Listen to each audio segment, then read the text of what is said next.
So the Okay, place try I to live, make it short. the people here in my the people in my community, they follow a lot of innovations.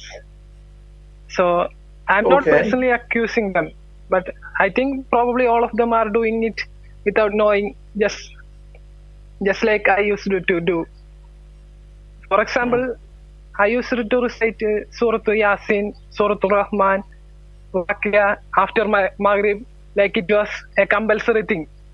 And I Mm-hmm. used to do this for more than 10 years until I recently knew it was an innovation. And things like celebrating Prophet's birthday, making dua in congregation after every farm prayer, and things like that. So now I try to refrain it from as much as possible. The bad part is all of this was taught to me from madrasa, and the kids are still being taught this. At this point, I don't know what to do and or whom to trust, because even our local sheikhs do this, all these innovations, and they teach this Right. to kids uh, teaching in the madrasas. So Got what do your I do? question, Abid. Am I I got your sinful question. for one more thing?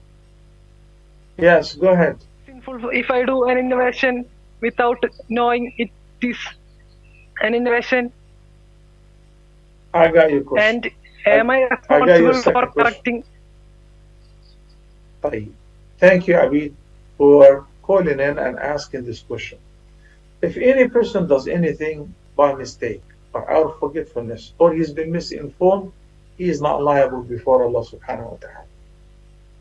Yani if somebody was told that if you recite Surah Al-Waqi'ah before going to sleep, you will never become poor. Because there is a hadith, and later on I figured that, oh my God, this is not even a hadith. So the recitation of Surah Al-Waqi'ah and the recitation of the entire Quran is definitely praiseworthy. Okay? But there are a lot of fabricated ahadith in respect of the verses of almost every chapter of the Quran. And there are some sound references.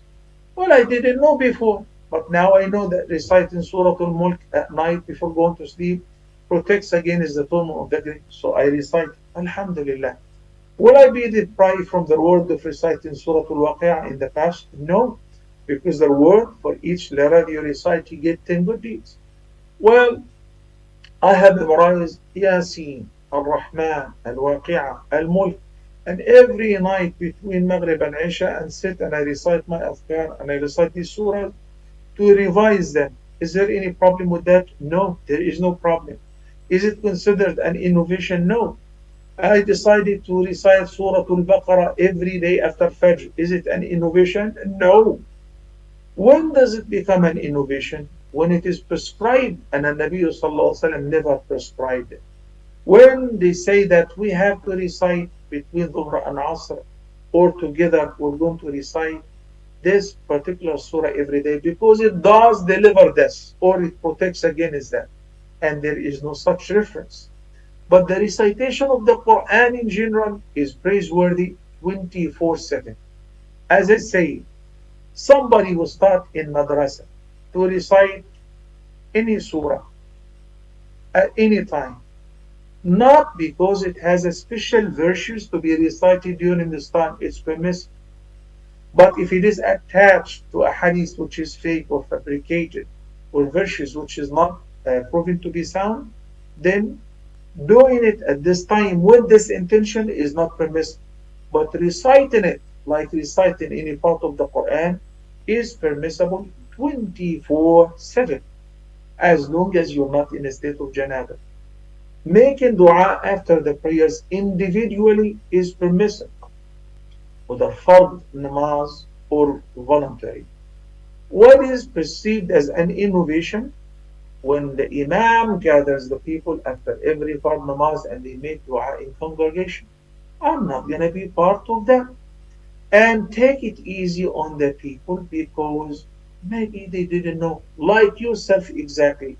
How do you deal with them? They're Muslims, Muslim brothers and sisters. Take it easy on them, and whenever you find a chance to present these sound narrations to those who are wise enough to accept it without fighting or creating a conflict, please do so.